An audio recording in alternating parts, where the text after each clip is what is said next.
kitab yang ditulis oleh Al-Imam Al-Mujaddid Muhammad bin Abdul Wahhab rahimahullahu ta'ala.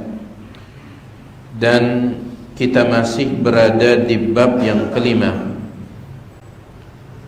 Babud du'ai ila syahadati an la ilaha illallah. Bab ad-du'a, mengajak atau berdakwah menuju syahadat la ilaha illallah, maksudnya menuju tauhid. Dalam bab ini ada 3 dalil. 2 dalil sudah kita baca, alhamdulillah. Tersisa 1 dalil lagi.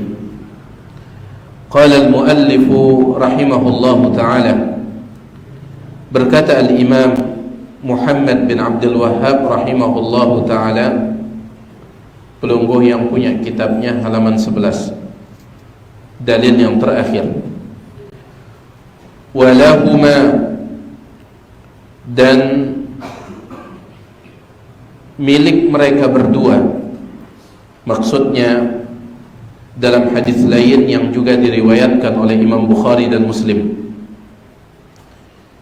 an Sahl bin Sa'd radhiyallahu an, dari Sahal bin Sa'ad radhiyallahu an, ya, seorang sahabat, Sahal bin Sa'ad bin Malik bin Khalid bin Tha'labah Al-Khazraji Al-Ansari radhiyallahu an, sahabat yang terakhir meninggal dunia di kota Madinah. Inilah dia sahabat yang paling akhir meninggal dunia di kota Madinah. Dia meninggalnya menurut sebagian ulama pada tahun 91 Hijriyah. Dan dia sahabat yang terakhir hidup di kota Madinah. Ketika dia meninggal dunia, barulah penguasa pada saat itu melebarkan Masjid Nabawi dan memasukkan kuburan Nabi Muhammad sallallahu alaihi wasallam. Karena di zaman para sahabat,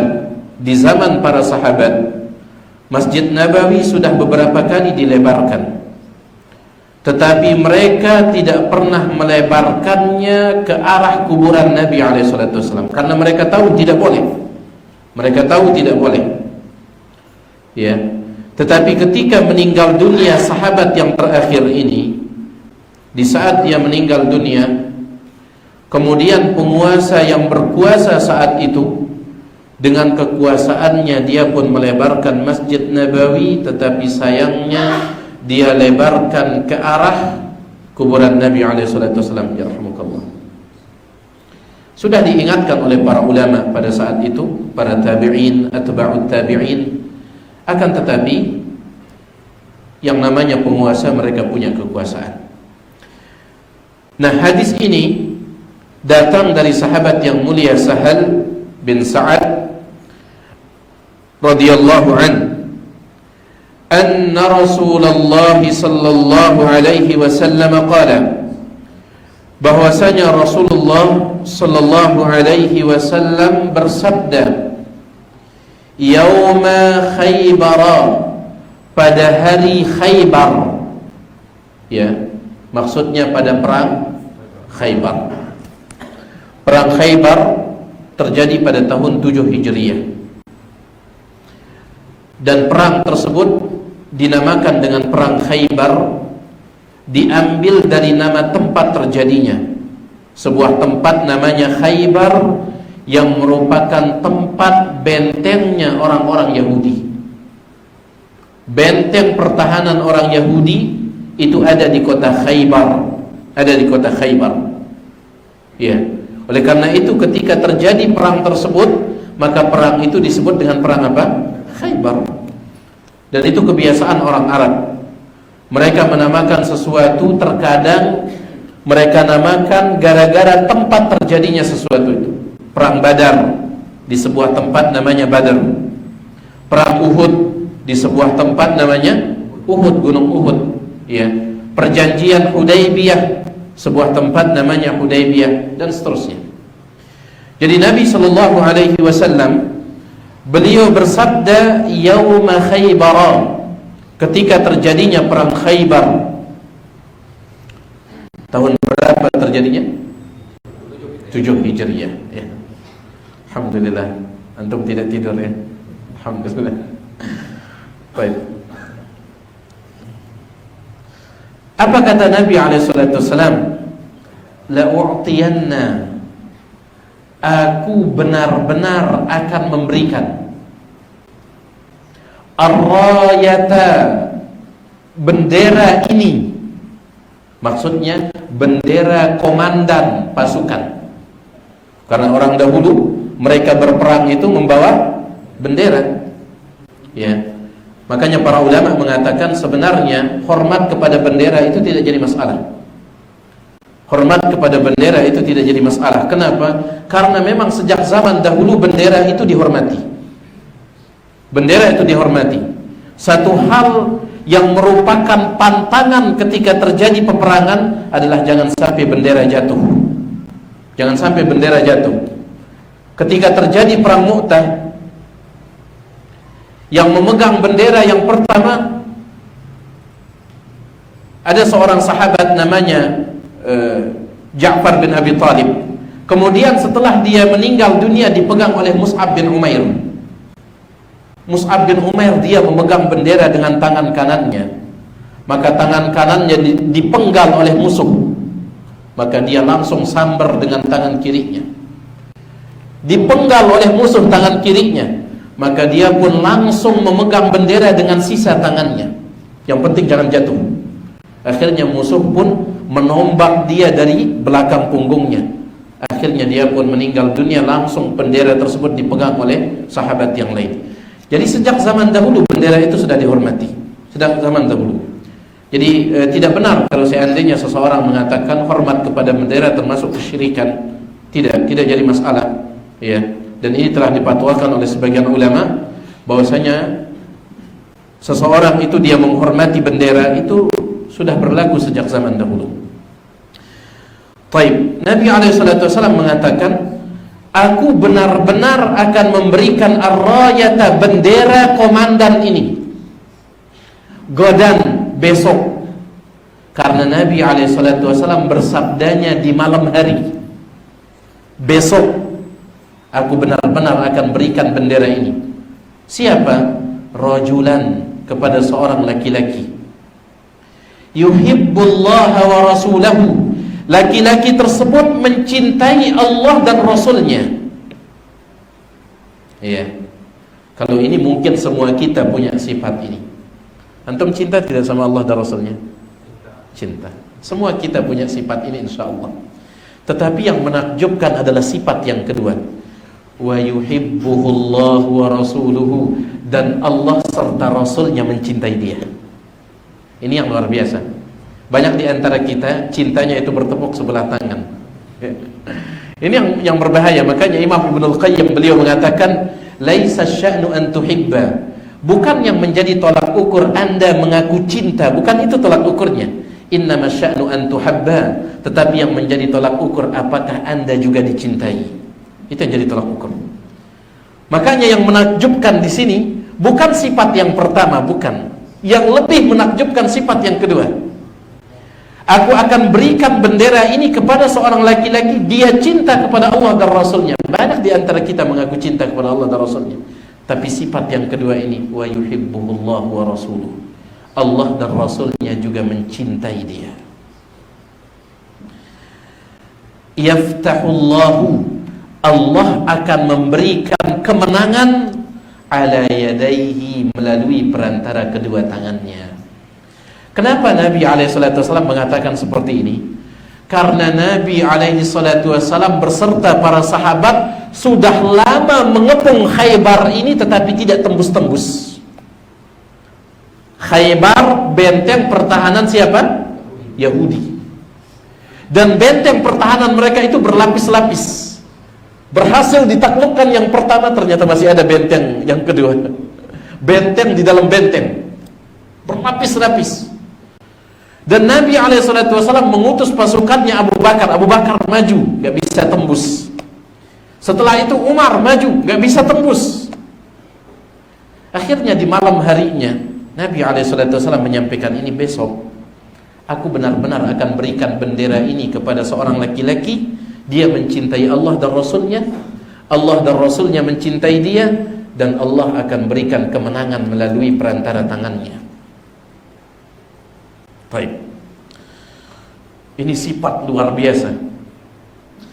Fabatan nasu, maka manusia bata di malam tersebut, yadukuna, bergadang, lailatahum, sepanjang malam. Mereka begadang sepanjang malam. Apa yang mereka bicarakan? Ayyuhum, kira-kira siapa yu'taha, yang akan diberikan. Itu yang mereka bicarakan ya. Bukan bicara tentang bola, bicara tentang ini itu, enggak. Mereka bergadang tentang siapa kira-kira yang punya sifat yang tiga tersebut, yang akan diberikan benderanya. Falamma asbahu, maka ketika mereka sudah di waktu subuh, rame-rame sholat subuh, gadau, mereka pergi pagi-pagi ala Rasulillah sallallahu alaihi wasallam, menemui Rasulullah sallallahu alaihi wasallam. Lomba-lomba mereka untuk menjadi yang terdepan. Kulluhum, semua mereka, yarju, berharap, ayyu'taha, untuk diberikan bendera itu. Semua mereka, bukan karena ingin jadi komandan, tetapi karena apa? Meraih sifat yang tiga itu. Sampai dalam riwayat Imam Ahmad, Umar ibn al-Khattab mengatakan, ma ahbabtul imarata illa yawma idin, saya tidak pernah ingin menjadi komandan pasukan kecuali di perang itu. Sahabat tidak gila jabatan. Bahkan ketika mereka diberikan jabatan, mereka mengatakan, unshiduka billah alla tabtinani, aku minta kepadamu dengan nama Allah, tolong jangan timpakan fitnah kepadaku. Antum tahu kisahnya Abdullah bin Hudzafah As-Sahmi? Abdullah bin Hudzafah As-Sahmi, ketika Umar bin Khattab menjadi khalifah, apa kata Umar bin Khattab? Wahai Abdullah bin Hudzafah As-Sahmi, tolong engkau harus mau menjadi gubernur. Engkau harus mau jadi gubernur. Kata Abdullah bin Hudzafah As-Sahmi, unshiduka billah ya Amirul Mukminin, aku minta kepada anda dengan nama Allah, alla tabtinani, tolong jangan timpakan fitnah kepadaku. Mereka tidak gila jabatan ya. Kecuali di hari tersebut, bukan karena jabatannya, tetapi karena sifat yang tiga itu. Mencintai Allah dan Rasulnya. Yang lebih hebat lagi, Allah dan Rasulnya mencintai dia, orang ini, dan dia menjadi sebab kemenangan. Subhanallah. Kata Umar bin Khattab, saat itulah saya menginginkan jadi komandan pasukan. Fatasawartu laha. Qaddarallah, Umar bin Khattab datang terlambat. Orang berlomba-lomba untuk berada di barisan terdepan. Umar bin Khattab datang terlambat. Fatasawartu laha, ay fatatawaltu laha. Saya pun mengangkat tubuh saya begini, rajaan ud'a ilaiha, supaya saya dipanggil oleh Nabi SAW. Netiang wahai Rasul, itu maksudnya ya. Datang terlambat di barisan paling belakang, tapi dia angkat ininya. Termasuk yang mengangkat badannya adalah Buraidah ibn al-Husayn. Apa kata Buraidah ibn al-Husayn? Wa ana mimman tatawala laha, saya termasuk yang menggigitkan badan saya. Semua berharap. Subhanallah. Subhanallah. Baik. Faqala, maka Nabi SAW mengatakan, aina Ali bin Abi Talib? Mana Ali bin Abi Talib? Subhanallah. Ali bin Abi Talib di perang Khaybar, awalnya dia tidak ikut pergi. Di perang Khaybar, Ali bin Abi Talib awalnya dia tidak ikut pergi ke Khaybar. Kenapa? Dia sejak kota Madinah sudah sakit mata. Romad itu sakit mata sekaligus bengkak, itu romad namanya. Romadun itu sakit mata sekaligus intifakh, yaitu bengkak, luar biasa bengkaknya. Itu yang dialami oleh Ali bin Abi Thalib sejak di kota Madinah. Makanya dia tidak berangkat perang Khaybar. Dia berangkat. Tetapi ketika pasukan sudah berangkat ya, Dan Nabi SAW tidak tahu Ali bin Abi Thalib tidak berangkat. Beliau tidak tahu. Beliau menyangka Ali ikut. Ternyata Ali tidak berangkat. Setelah Nabi SAW dan para sahabat berangkat, apa kata Ali bin Abi Thalib di kota Madinah? Masa saya diam saja di kota Madinah, sedangkan Nabi SAW berangkat perang? Masa saya diam saja? Akhirnya dia pun memaksakan diri berangkat dalam kondisi romat. Apa arti romat? Sakit mata sekaligus bengkak. Berangkat dia. Sesampai di sana tidak bisa ikut perang, sakit mata. Tapi lihat, justru dia yang dicari oleh Nabi SAW. Aina Ali bin Abi Thalib? Ya, mana dia? Makanya Ustaz kita, Ustaz Dr. Firanda, ketika menyebutkan kisah ini, hadis ini, beliau mengatakan ini menjadi dalil kalau seseorang itu sudah rizkinya pasti dia akan dapat. Umar ibn Khattab yang minta begini, ya Rasulullah, metian, nggak dapat dia, nggak dapat. Tapi Ali bin Abi Thalib memang rizkinya untuk memegang bendera tersebut dapat. Dia yang dicari oleh Nabi SAW. Kalau memang sudah rizki, jemaah sekalian. Makanya dalam satu riwayat disebutkan, "Lau anna al-'abda haraba min rizkihi kama haraba min ajalihi, la yudrikuhu rizquhu kama adrakahu ajaluhu." Apabila seorang hamba dia lari dari rizkinya, ya, baik, maju sekali, baik, ya, maju sekali. Ya, insyaallah sebentar lagi masjid ini diperluas, insyaallah. Amin. Baik.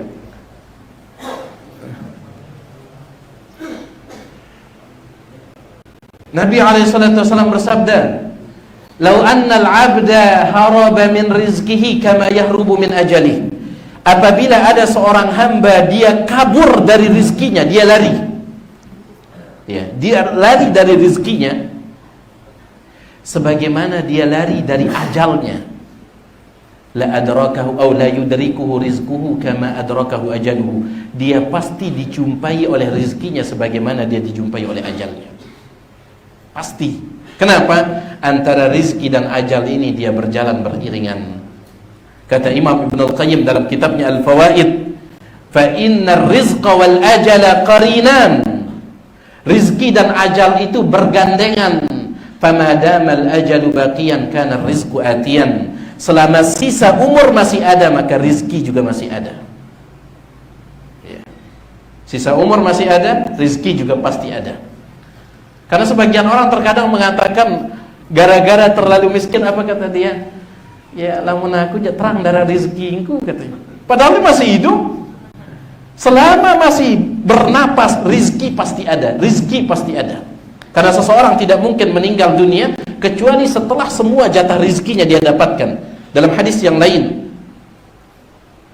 dari sahabat yang mulia, ya, Hakim bin Hizam, Nabi SAW bersabda, "Innan nafsa lan tamuta hatta tastawfiya rizqaha."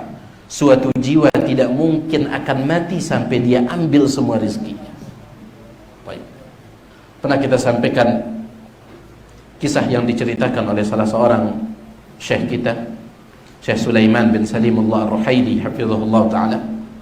Ya. Ada seorang pemuda yang dia jatuh ke dalam sumur. Pemuda itu jatuh dalam sumur. Baik. Kemudian dia pun diselamatkan dari sumur itu, alhamdulillah berhasil selamat. Setelah dia berhasil dinaikkan dari sumur, dia masih trauma atau shock, ya, karena jatuh dalam sumur. Ketika dia sudah diangkat, untuk menghilangkan traumanya tersebut, apa kata orang? Coba kasih dia minum susu. Maka dia pun dikasih minum susu segelas, dia minum.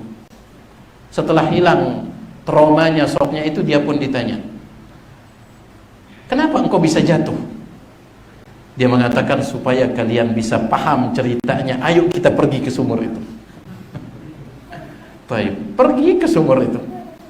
Ketika saya berdiri di samping sumur ini, tiba-tiba saya jatuh lagi dia. Dan jatuhnya yang kedua kali, dia pun meninggal dunia. Kata Syekh Sulaiman Ar-Ruhaili hafizahullah, kenapa dia tidak meninggal dunia di jatuhnya yang pertama? Karena masih ada jatah rizkinya segelas susu itu. Dia harus dapatkan tuh. Dia harus dapatkan tuh. Baik. Kita kembali. Jadi Ali bin Abi Thalib yang dicari oleh Nabi SAW. Aina Ali bin Abi Thalib? Mana Ali bin Abi Thalib? Faqila, maka dikatakan, yaitu oleh para sahabat, huwa dia yashtaki, mengeluhkan, ainaihi, kedua matanya. Wahai Rasulullah, Ali bin Abi Thalib sedang sakit mata. Anda mencari dia sebagai komandan perang. Ali bin Abi Thalib yashtaki, sedang mengeluhkan, ainaihi, kedua matanya, ya, sedang mengeluhkan kedua matanya. Ini menjadi dalil para ulama.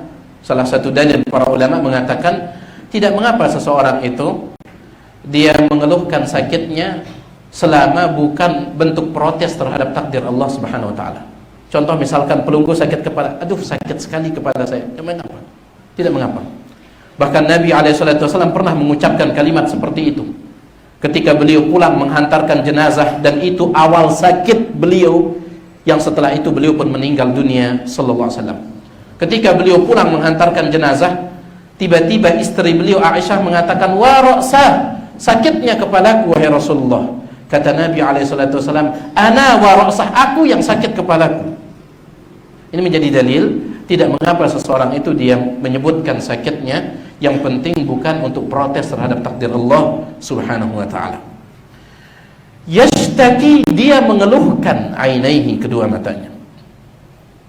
Fa'arsalu, maka mereka para sahabat mengutus seseorang ilaihi, kepada Ali bin Abi Thalib, supaya membawa Ali bin Abi Thalib ke hadapan siapa? Rasulullah sallallahu alaihi wasallam. Orang yang diutus namanya Muhammad bin Maslamah. Muhammad bin Maslamah radhiyallahu anhu, dia yang diutus, sebagaimana disebutkan dalam sebagian riwayat. Fa'arsalu ilaihi, mereka pun mengutus seseorang ilaihi, kepada Ali. Fa'utiya bihi, maka dia pun didatangkan. Setelah dia datang, matanya sakit bengkak. Fabasaqa, langsung Nabi sallallahu alaihi wasallam meludahi. Nusi bahasa Anda? Ya, langsung Nabi alaihi salatu wasallam betusi fi ainaihi, di kedua matanya Ali bin Abi Thalib. Diludahi oleh Nabi alaihi salatu wasallam. Wa da'a lahu, dan Nabi alaihi salatu wasallam mendoakan dia. Fa bara'a, langsung sembuh. Antum lihat kata-kata dalam hadis ini, fa bara'a. Huruf fa dalam bahasa Arab itu artinya langsung, tidak ada jeda. Ditusi oleh Nabi SAW matanya Ali bin Abi Thalib, fa bara'a, langsung sembuh. Yang luar biasanya bagaimana sembuhnya? Hatta, sehingga ka'an lam yakun bihi wajah, seolah-olah tidak pernah wajah, terjadi sakit pada Ali bin Abi Thalib, seolah-olah gak pernah sakit mata. Obat dokter mana yang bisa seperti ini? Ya. Obat kimia secanggih apapun, dia butuh waktu untuk proses. Itu pun tidak langsung hilang sekaligus, tidak, pelan-pelan. Ini fa bara'a, langsung sembuh. Hatta ka'an lam yakun bihi waja'un, seolah-olah tidak pernah kena wajah, tidak pernah kena sakit matanya Ali bin Abi Thalib. Nah, ini berkah ludahnya Nabi SAW. Tapi sering kita ingatkan, ini ludah siapa? Ludah Nabi SAW. Jangan kiaskan ludah tetangga antum. Jangan samakan ludah tetangga antum, siapapun dia, ya. Tidak boleh kita bertabarruk mencari keberkahan dengan ludah seseorang selain Nabi SAW. Gak boleh bertabarruk mencari berkah dengan ludah siapapun, ya. Mau dia ustadz atau mau dia tinggi derajatnya, tidak boleh. Tidak ada satu riwayat pun sahabat mereka minta ludahnya Abu Bakar, tidak ada. Manusia paling mulia setelah Rasul SAW. Ya. Yang ada keberkahannya hanya ludah Nabi SAW. Ada sebagian orang, mereka punya syubhat dalam masalah ini. Mereka mengatakan tentang bolehnya mengambil berkah dari ludah, mohon maaf, ludah ustadz, ya, ludah kiai mungkin, dan misalnya. Mereka berdalil dengan sebuah hadis, dan hadisnya sahih.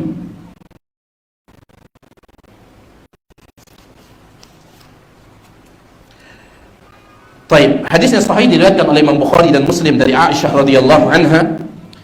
Nabi sallallahu alaihi wasallam di antara doa ruqyah beliau, di antara doa ruqyah Nabi alaihi wasallam, bismillah, dengan nama Allah, turbatu ardina, dengan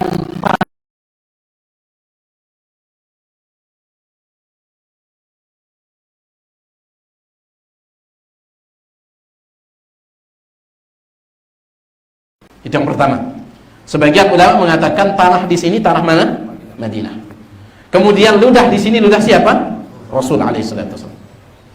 Tetapi jumhur kebanyakan ulama mengatakan tidak khusus Madinah dan tidak khusus ludah Nabi alaihi wasallam. Baik.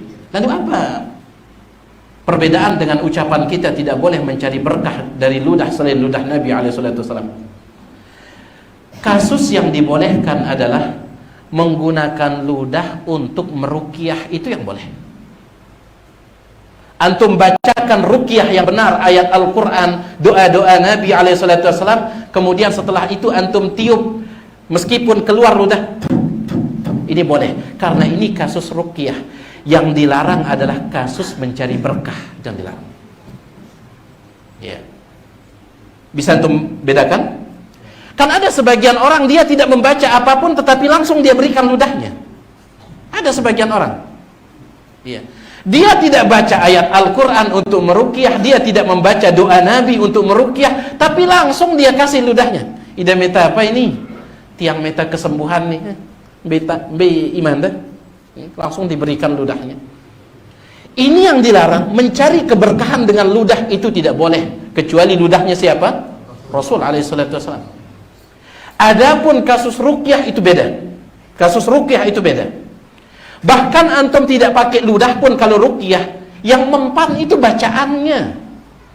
Yang mempan itu bacaannya. Tetapi ludah ini ya hanya sebagai salah satu sebab dalam kasus apa? Ruqyah, dalam kasus ruqyah. Baik. Beda dengan ludahnya Nabi SAW. Kalau ludah beliau tidak membaca pun sudah berkah ludah beliau. Dalam hadisnya Urwah, apa kata Urwah As-Sulami rahimahullah? Apa kata dia? Ma tanakhama nukhamatan. Mohon maaf, tidaklah Nabi Muhammad sallallahu alaihi wasallam tanakhama nukhamatan. Yang namanya nukhamah itu bekuek. Yang maaf ini, bukan sekedar meludah. Tidaklah Nabi SAW bekuek kecuali pasti kuek beliau itu jatuh di tangan salah seorang sahabat lalu mereka usap di tubuh mereka. Berkah kueknya Nabi SAW. Baik. Jadi kalau Nabi SAW beliau tidak baca pun sudah berkah. Itu yang dibahas oleh para ulama, nggak boleh mencari keberkahan dari selain ludah Nabi SAW. Adapun kasus ruqyah itu kasus beda. Ya. Baik. Mudah-mudahan jelas ini ya. Dan pernah kita sampaikan Nabi palsu Musailimah Al-Kadzab, yang sering disebut oleh sebagian orang Musailamah Al-Kadzab, tapi yang benar Musailimah Al-Kadzab. Nabi palsu tersebut pernah didatangi oleh seorang sahabat. Wahai Musailimah, Nabi kami Nabi Muhammad SAW dengan ludah beliau, ya, dengan izin Allah kemudian ludah beliau bisa sembuh orang yang sakit mata. Bagaimana dengan engkau? Kalau engkau betul seorang nabi, bisa tidak? Kata dia, datangkan orang yang sakit mata. Didatangkan orang yang sakit mata, diludahi oleh Musailimah Al-Kadzab, fa'amiya, langsung buta. Langsung buta. Baik. Jadi ludahnya Nabi SAW yang berkah. Baik. Kita balik. ke pembahasan hadis ini karena belum selesai. Fabasaqa fi 'ainaihi, basaqa, Nabi SAW meludahi kedua mata Ali bin Abi Thalib. Wada'a lahu, bahkan beliau tambah dengan doa. Fabara'a, langsung sembuh. Hatta, sehingga ka'an lam yakun bihi waja', seolah-olah tidak pernah kena waja', yaitu sakit sama sekali. Bahkan dalam sebagian riwayat dikeluarkan oleh Imam Ahmad, apa kata Ali bin Abi Thalib? Semenjak Nabi SAW meludahi mataku itu, aku tidak pernah lagi sakit mata. Bukan saja sembuh dari sakit mata itu, semenjak itu nggak pernah kena sakit mata. Ini berkahnya Nabi SAW. Ya. Taib. Apalagi ditambah dengan doa beliau. Ada seorang sahabat didoakan oleh Nabi SAW supaya dia tetap terlihat tampan. Ya. Maka sahabat itu ketika berumur 70 tahun tidak ada kerutan sedikit pun di wajahnya. Subhanallah. Ini doa Nabi SAW. Kita 40 tahun, la ilaha illallah. Perlu kita ginikan pas wudhu itu untuk masukkan air wudhu. Ini sahabat ini sampai 70 tahun tidak ada kerutan di wajahnya. Berkah doa Nabi SAW. Setelah dia sembuh, fa'a'tahu, maka dia pun, yaitu Nabi SAW, memberikan kepadanya. Kepada siapa? Ali bin Abi Thalib, ar-rayata, bendera. Nah, ini engkau yang pegang bendera perang. Faqala, setelah itu Nabi SAW bersabda kepada Ali bin Abi Thalib, unfudh ala rislika, unfudh, berjalanlah engkau, ala rislika, dengan tenang, maju dengan tenang wahai Ali, hatta tanzila, sehingga engkau turun, bisa hatihim, di halaman mereka, di halaman benteng mereka. Maju dengan tenang, jangan tergesa-gesa, sehingga engkau berhasil tanzila, turun, bisa hatihim, di halaman mereka. Siapa yang dimaksud mereka di sini? Orang Yahudi. Karena ini sedang pembebasan benteng Khaybar, bentengnya orang Yahudi. Thumma, kemudian, ud'uhum, dakwahi mereka, ilal islami, kepada Islam. Dakwahi mereka kepada Islam. Sudah sering kita sampaikan jemaah sekalian, Islam itu memiliki dua makna. Disebutkan oleh Ibnu Taimiyah dalam Majmu' Fatawa. Makna yang pertama makna umum, sedangkan makna yang kedua makna khusus. Adapun makna khusus, Islam adalah agama yang memiliki 5 rukun, 2 kalimat syahadat, salat, zakat, puasa, haji. Itu Islam dalam makna khusus. Adapun Islam dalam makna umum adalah tauhid. Setiap orang yang mentauhidkan Allah, maka dia disebut apa? Muslim. Meskipun dia itu hidup sebelum Nabi SAW lahir. Contohnya Nabi Ibrahim AS. Nabi Ibrahim itu ada sebelum Nabi lahir atau setelah Nabi lahir? Sebelum Nabi SAW lahir. Tapi antum lihat ayat Al-Quran tentang Nabi Ibrahim, kana hanifan musliman. Ibrahim itu hanifan, lurus akidahnya, musliman, dan seorang muslim. Padahal dia bukan umat Nabi Muhammad sallallahu alaihi wasallam, tapi disebut muslim. Kenapa? Walam yaku minal musyrikin, karena dia tidak berbuat syirik. Jadi makna Islam secara umum tauhid. Maka ayat ini cocok dibawakan oleh Syekh Muhammad bin Abdul Wahab dalam bab ini, bab mengajak orang kepada tauhid. Cocok. Karena Islam dalam makna umum tauhid, dan tidak ada Islam tanpa tauhid. Ya. Tidak ada Islam tanpa tauhid. Islam dan tauhid tidak bisa dipisahkan. Antum tidak bertauhid, maka tidak ada artinya Islam. Salat tidak ada artinya, zakat tidak ada artinya, haji, puasa tidak ada artinya. Ya. Baik. Thumma da'uhum, kemudian ajak mereka ilal Islam, kepada Islam, baik yang bermakna umum ataupun khusus.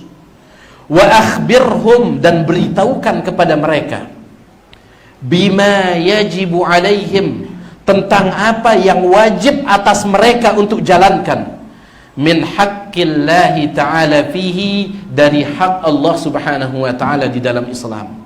Artinya kalau mereka sudah mau masuk Islam, sudah mau mentauhidkan Allah, kasih tahu kepada mereka apa saja hak Allah setelah itu. Ya, di antara hak Allah adalah kita sholat. Ya, kemudian ibadah-ibadah yang lainnya, kasih tahu mereka. Fa wallahi, demi Allah, la an yahdiyallahu, seandainya Allah memberikan hidayah, wahai Ali, seandainya Allah memberikan hidayah, bika, melalui perantaramu, rajulan, kepada seorang laki-laki, wahidan, satu saja, khairun laka, itu lebih baik bagimu, min humrin na'ami, daripada onta merah.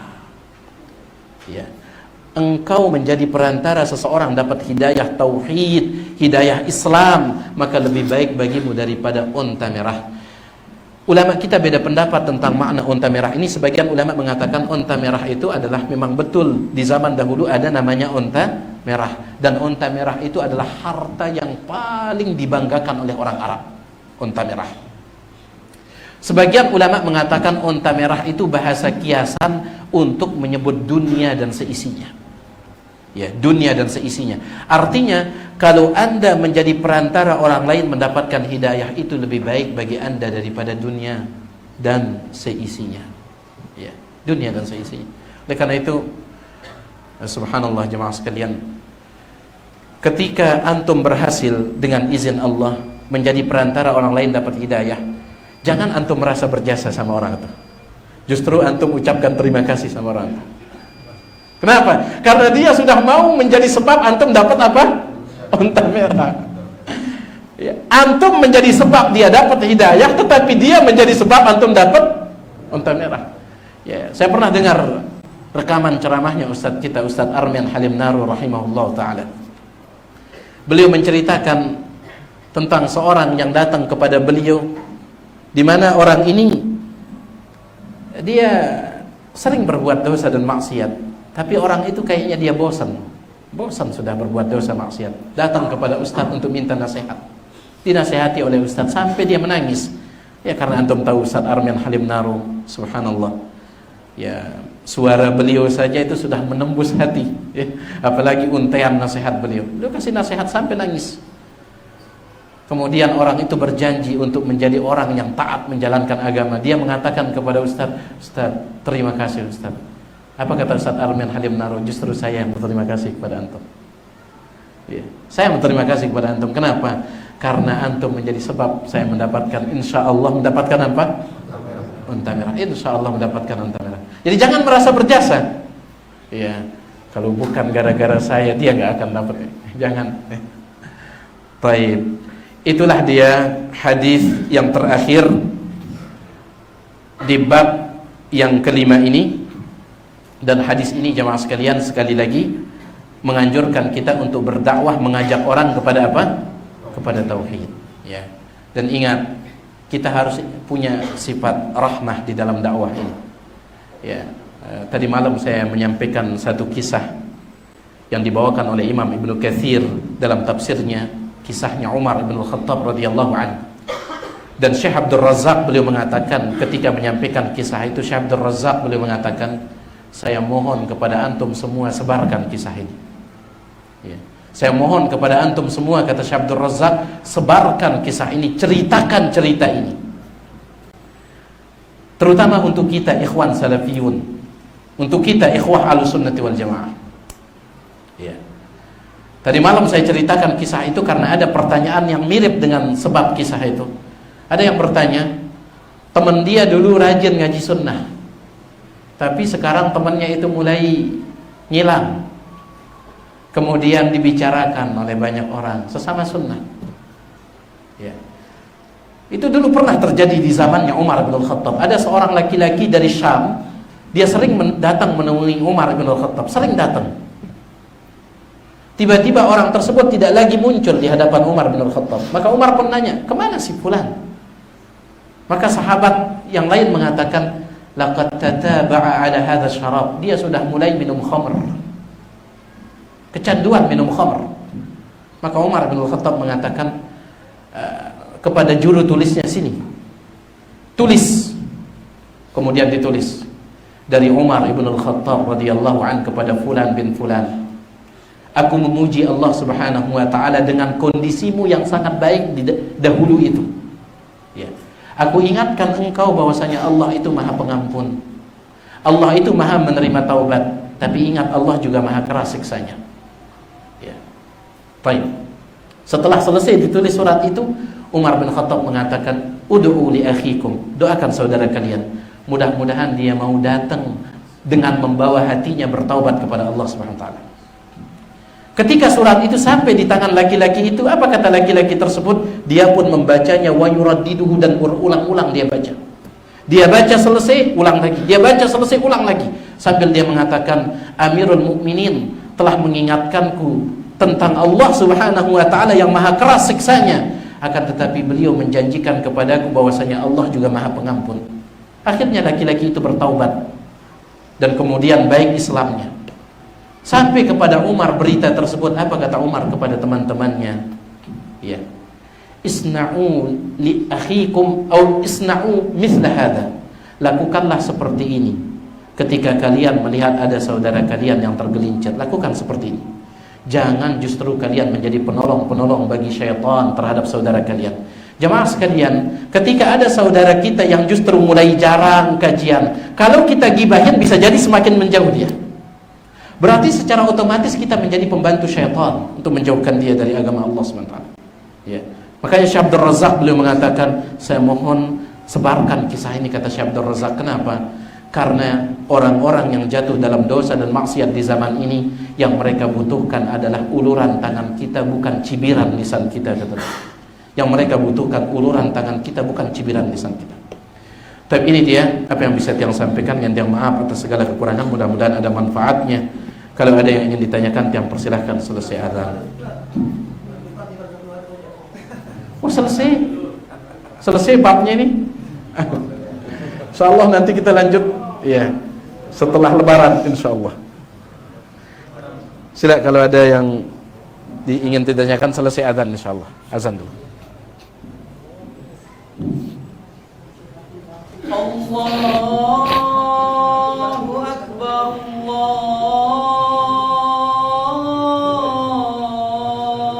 Allahu akbar, Allahu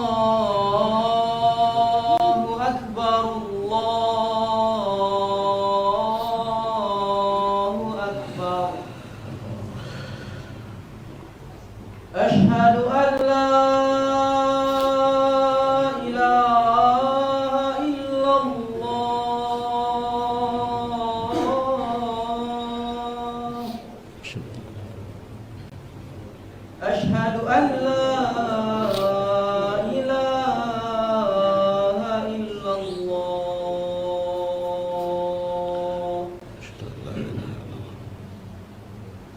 Asyhadu anna Muhammadar Rasulullah.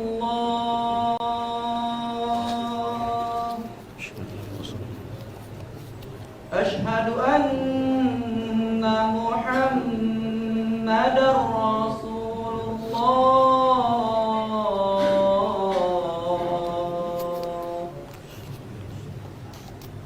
Hayya 'alas shalah.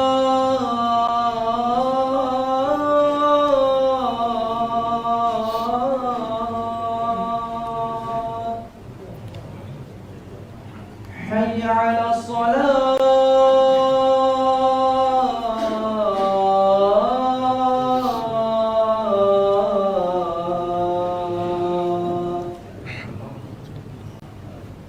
حي على الفلاح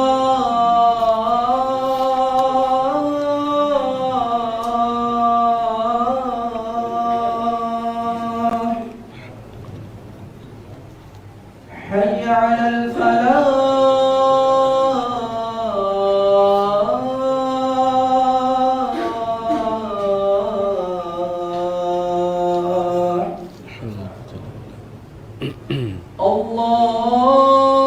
Allahu Akbar,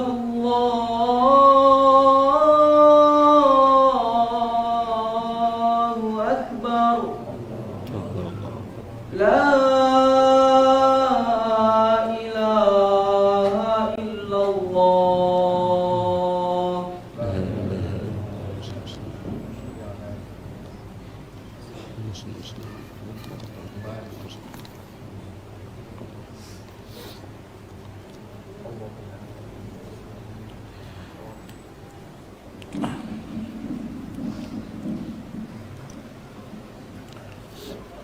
Alhamdulillah wassalatu wassalamu ala Rasulillah ma ba'd. Di sini ada pertanyaan. Bismillah, saya baru hijrah. Saya berniat menikahi seorang perempuan yang sangat awam. Begitu juga keluarganya. Apakah saya tetap lanjutkan niat saya untuk menikahinya atau mencari wanita yang beragama? Ya, jelas arahan dari Nabi kita Nabi Muhammad sallallahu alaihi wasallam. Nabi alaihi salatu wasallam mengatakan, "Fadhfar bidzatid din taribat yadak." Cari wanita yang baik agamanya, niscaya engkau akan beruntung. Bukan karena antum baru hijrah, siapapun, hatta yang sudah lama ngaji, bahkan dia misalkan seorang ustadz, tetap dia dianjurkan mencari wanita yang baik agamanya. Ya, baik, cari wanita yang baik agamanya. Itu yang disarankan oleh Nabi SAW. Adapun masalah dia cantik dan seterusnya, ya cantik itu bisa hilang. Begitu pula dia kaya.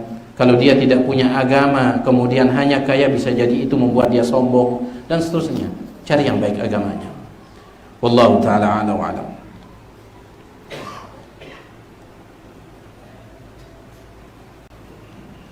Saya ingin menasihati saudara saya yang pacaran, namun saya tidak mengetahui dalilnya.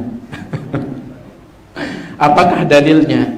Nanti buka Al-Quran surah Al-Isra, wala taqrabuz zina, jangan dekati zina. Dan pacaran itu salah satu jalan mendekati zina.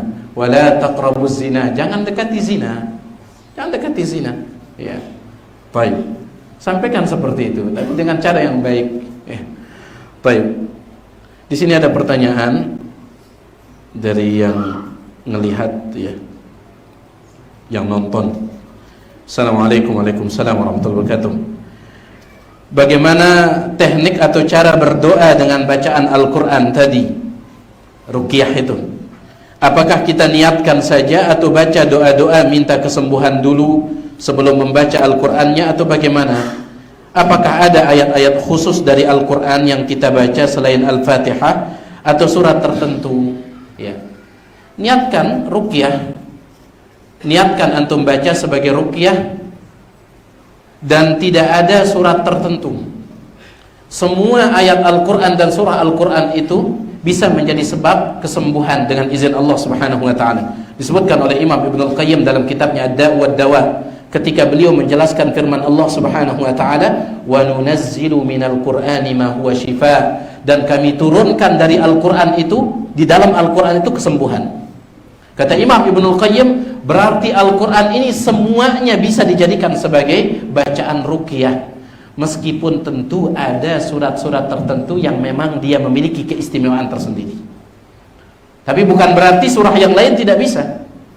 Ya, contoh Al-Fatihah. Al-Fatihah itu dia punya keistimewaan tersendiri dalam masalah ruqyah. Bahkan di antara nama surah Al-Fatihah adalah Ar-Ruqyah. Di antara nama surah Al-Fatihah Ar-Ruqyah, berdasarkan hadis Nabi SAW dari Abu Sa'id Al-Khudri. Ya. Wallahu ta'ala a'la wa a'lam. Baik, silakan. Apa kira-kira yang doa yang dibacakan oleh Rasulullah ketika meludahi matanya sahabat Ali? Apa doa yang dibaca oleh Nabi SAW ketika meruqyah matanya Ali bin Abi Thalib? Wallahu a'lam, saya tidak tahu. Tidak dijelaskan. Ya, tidak dijelaskan. Ya, wallahu a'lam. Ya, baik. Silakan.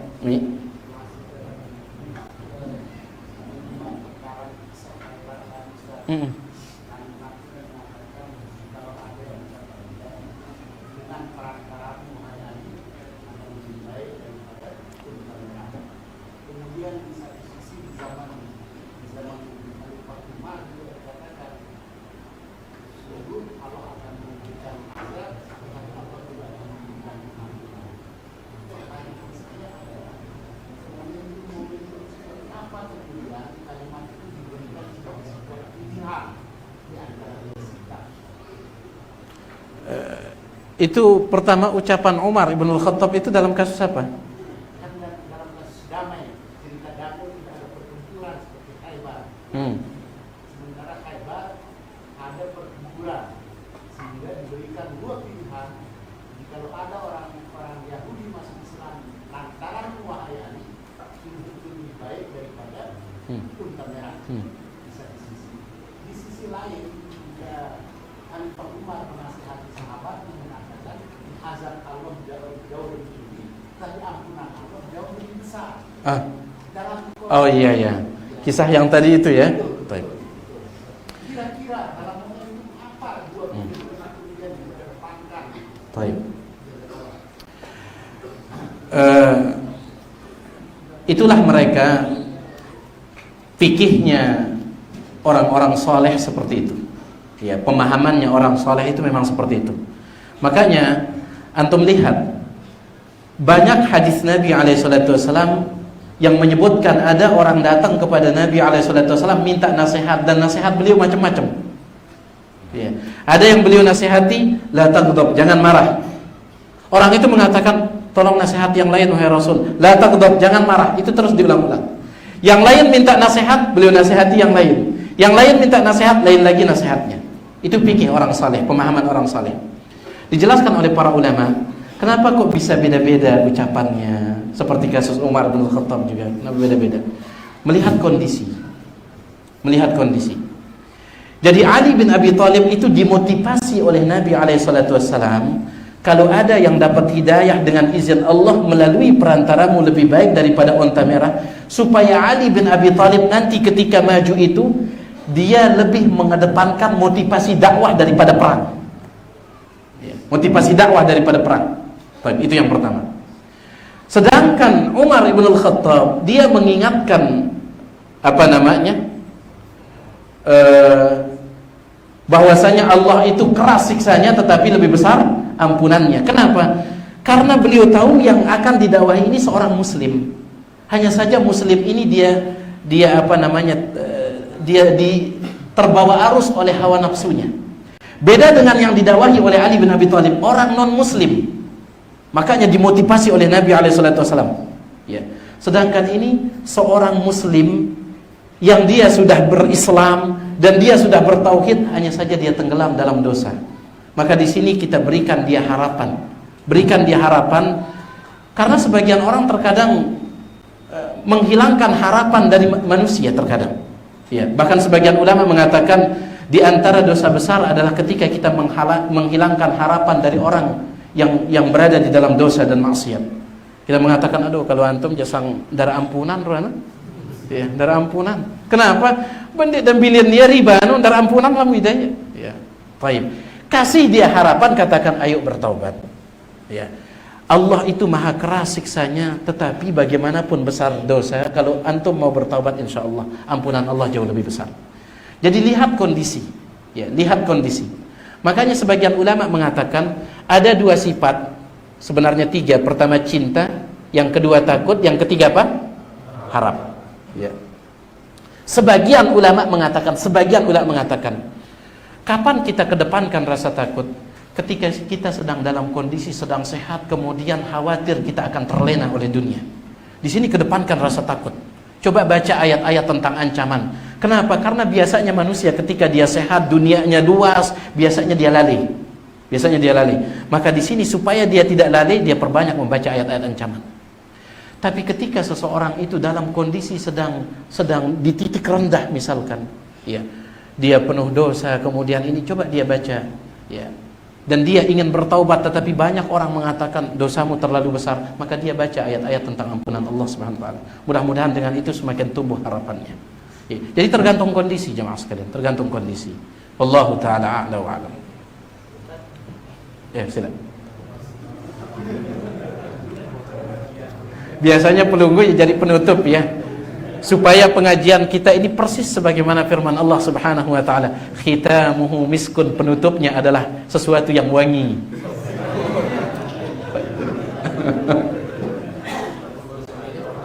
Tadi dijelaskan adanya dalil tentang bolehnya menghormat kedua bendera.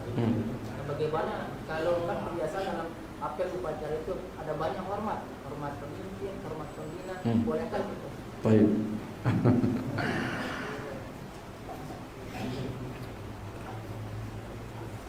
Yang dibahas oleh para ulama ya adalah hormat ya kepada bendera itu yang dibahas oleh para ulama ya.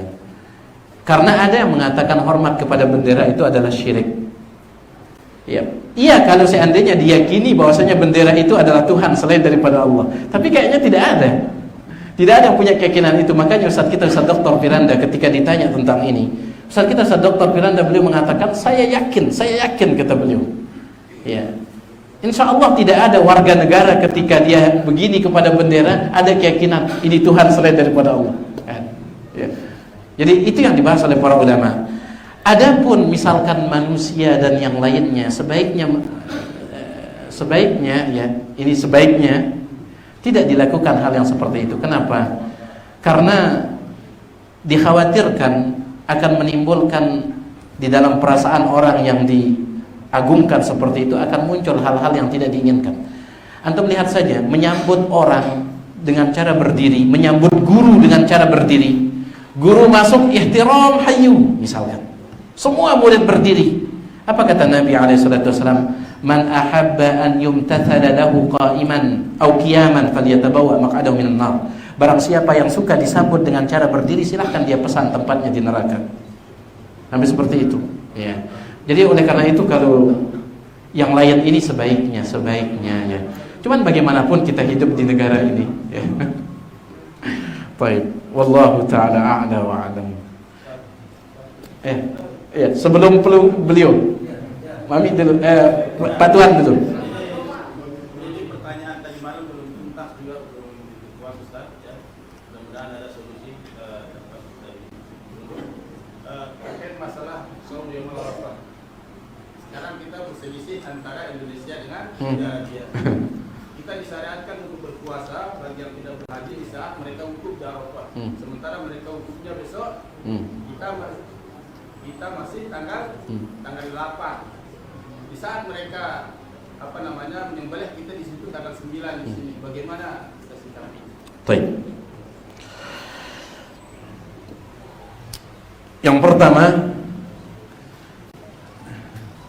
puasa tersebut dikaitkan oleh Nabi SAW. Beliau mengaitkannya dengan hari, bukan dengan wukuf. Bedakan dia. Beliau mengatakan siyamu yaumi arafata, puasa hari Arafah. Puasa hari Arafah. Itu yang pertama. Beliau mengaitkannya dengan hari, bukan dengan wukuf. Kemudian yang kedua, puasa Arafah itu sudah ada sebelum kaum muslimin wukuf di padang Arafah. Baik. Nabi SAW beliau berhaji hanya satu kali. Beliau berhaji hanya satu kali. Pertama sekaligus terakhir, yang disebut dengan Hajjatul Wada' di akhir-akhir umur beliau. Di sana beliau berhaji. Ya. Saat itulah kaum muslimin melakukan wukuf di padang Arafah. Sedangkan syariat puasa Arafah jauh sebelum itu. Ya. Berarti saat Nabi SAW menyuruh kaum muslimin puasa Arafah, saat itu belum pernah ada kaum muslimin wukuf di padang Arafah. Itu yang kedua. Itu yang kedua. Kemudian yang ketiga, pernah terjadi libur haji. Disebutkan oleh Imam Ibnu Katsir dalam Al-Bidayah wan Nihayah. Gara-gara kota Makkah pada saat itu diserang oleh kelompok Qaramitah, salah satu kelompok Syiah Rafidah. Mereka membantai kaum muslimin yang sedang haji. Mereka bantai. Lalu mereka curi Hajar Aswad. Dan itu sampai, kalau tiang tidak khilaf, 20-an tahun. Dan selama itu tidak ada pelaksanaan ibadah haji. Tapi syariat puasa tetap dijalankan oleh kaum muslimin. Tidak ada haji berarti ada tidak wukuf? Tidak ada.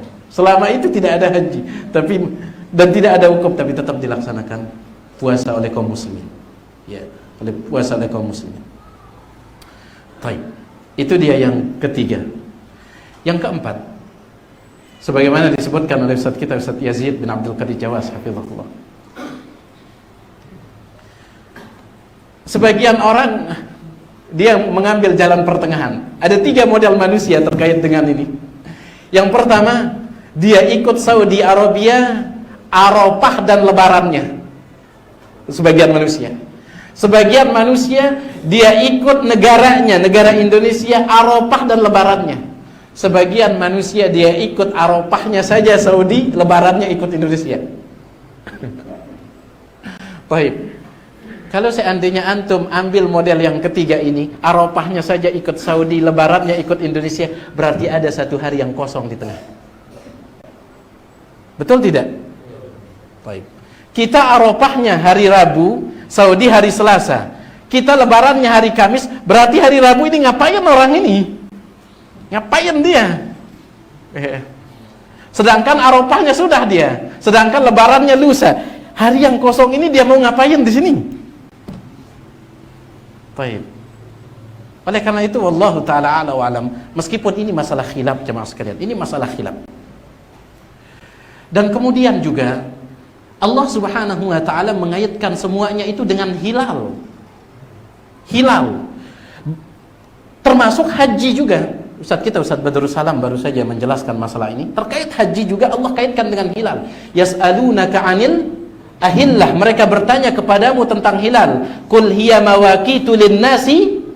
Naam. Itu adalah waktu-waktu bagi manusia dan haji juga. Berarti haji ini berkaitan juga dengan hilal. Dan yang namanya hilal itu dari satu negara ke negara yang lain sering berbeda-beda. Ya. Allah kaitkan dengan hilal. Berarti hilalnya Saudi kalau berbeda dengan hilal kita itu satu hal yang wajar. Ya. Bahkan sampai dikatakan oleh Syekh Ibnu Utsaimin rahimahullah, termasuk satu hal yang mustahil adalah menyamakan hilal di semua negara. Satu hal yang mustahil. Ya. Di sini sedang siang, di Saudi masih malam. Bagaimana bisa sama hilalnya? Gimana bisa sama? Oleh karena itu, wallahu a'lam, saya pribadi lebih condong kepada pendapat ya sebagian ulama dan juga banyak dari asatidah kita, di antaranya Ustadzul Al-Fadil, Ustadz Yazid, Ustadz Dr. Firanda dan Ustadz yang lain yang mengatakan bahwasanya kita ikut pemerintah. Kita ikut pemerintah dan itu yang lebih menyatukan. Itu yang lebih menyatukan. Baik. Itu yang lebih menyatukan jemaah sekalian. Di samping yang lain bahwasanya menyatukan hilal satu hal yang mustahil. Ya, satu hal yang mustahil. Semua negara satu hilalnya, satu hal yang mustahil. Tapi itu dia ya. Berarti puasanya mengikuti matlak dari kita sendiri. Ikuti matlak kita. Ya. Nabi SAW bersabda, Al-fitru yawma tuftirun. Kalian as-sawmu yawma tasumun. Kalian puasa Ramadan itu ketika puasa itu ketika kalian ramai berpuasa. Wal fitru yawma tuftirun. Idul Fitri ketika ramai Idul Fitri. Wal adha yawma tudahun. Idul Adha ketika ramai Idul Adha. Dijelaskan oleh para ulama yang dimaksud dengan ramai di sini pemerintah. Ya. Puasanya ikut pemerintah, Idul Fitrinya ikut pemerintah, maka yang ini juga adhanya ikut pemerintah, termasuk juga di dalamnya. Ya. Termasuk di dalamnya itu apa? Arafahnya tersebut. Ya. Baik. Wallahu taala a'la wa a'lam. Wa iyyakum. Tapi kalau ada yang puasa ikut Saudi, kita tidak bisa mengingkari karena ini masalah ijtihad. Ini masalah ijtihad para ulama, ya. Wallahu taala a'la wa a'lam. Gak usah saling jor-joran sudah, ya. Oh iya, antum ya. Ya sudah. Baik, ya sudah. Baik. Beliau mau menutup ini? Ya sudah, ya. Kemarin juga waktu di Papua bersama Menteri Agama, waktu pas maghrib menjelang Isya itu dikasih kebebasan. Kalau ada yang duluan tonton kan, jangan ada gesekan. Alhamdulillah. Kita ya, alhamdulillah kita bersyukur kalau ada fatwa dari seperti itu dari Menteri Agama, dan itu juga fatwa dari Ustadz kita Ustadz Yazid. Beliau mengatakan masalah ini masalah ijtihad. Kita berlapang dada kata beliau. Jadi sering yang sampaikan masalah fikih itu dia luas, maka perluas dada kita. Ya, perluas dada kita. Jangan gara-gara masalah ini, tidak sunnah itu. Puasa anda berjulu, tidak sunnah itu. Ini masalah ijtihad, Baik, masalah ijtihad. Wallahu taala a'la wa a'lam. Bapak kemudian setelah pelunggu.